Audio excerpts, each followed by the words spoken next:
নমস্কার বন্ধুরা, তোমাদের আজকে 3টে কেস ছিল যেটা হাইকোর্টে তরফ থেকে কি বলা হয়েছে সব ডিটেলসে তোমাদের বললো। প্রথমত আমাদের কোন কেসগুলো ছিল সেটা তোমাদেরকে আমি জানিয়ে দিই। প্রথমত আমাদের 117 নম্বরে 117 নম্বর থেকে স্টার্ট হয়েছিল। তো আজকে কেসগুলো কিন্তু 14-15 নম্বর পর্যন্ত চলেছে। 117 নম্বরে আমাদের প্রথম চন্দনধারা আছে, তারপরে নেক্সট আমাদের আছে মুরসেলিম শেখ, রাকেশ ঘোষ। পরপর আমাদের 3টে কেস ছিল কিন্তু আজকে।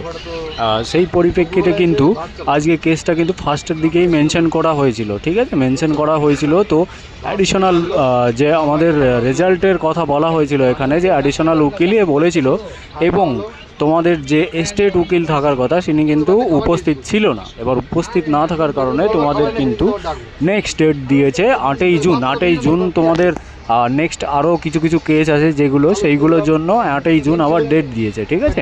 তো 8ই জুন আশা করি দেখা যাবে কি হবে। এবার পুরোটাই কোর্টের উপরে ডিপেন্ড করছে রেজাল্ট পাবলিশ করা নিয়ে। যতই যে এখান থেকে ওখান থেকে আপডেট দিক না কেন, কোর্ট অর্ডার না দেওয়া পর্যন্ত কোনো রকম কোনো পজিশনের কাজ হবে না, ঠিক আছে। সব কিন্তু কোর্টের হাতে এখন। কোর্টের অর্ডার ছাড়া কোনো রকম ওই রিক্রুটমেন্টে 2024-এ কনস্টেবলের কোনো রকম প্রসেসিং কিন্তু স্টার্ট হবে না, ঠিক আছে। এরপরে দেখো 8ই জুন কী পরিস্থিতি কী দাঁড়ায়, কোন উকিল থাকে কোন উকিল থাকে না, ঠিক আছে। তো প্রথমত ভিডিওটা সবার কাছে শেয়ার করে দিও। যে পরিস্থিতি আজকে কেসে দাঁড়িয়েছে, ডেটের পর ডেট তোমাদের পড়েই যাবে।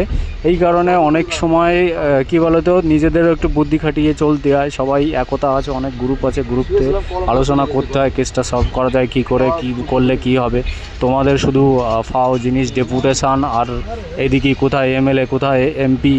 এমএলএ এমপির কোনো ক্ষমতা নেই, হাইকোর্টে অর্ডার না দেওয়া পর্যন্ত কারোর বাবার ক্ষমতা নেই যে রেজাল্ট পাবলিশ করবে, যেহেতু হাইকোর্টের হাতে এখন রিক্রুটমেন্টটা চলে গেছে, ঠিক আছে। তো যাই হোক না কেন, ভিডিওটা ভালো লাগলে তো অবশ্যই সাবস্ক্রাইব করে দিও। তোমাদের গুরুত্বপূর্ণ কিছু কথা বললাম, তার জন্য অনেক সরি। অনেক ভালো থেকো। জয় হিন্দ বন্ধুরা।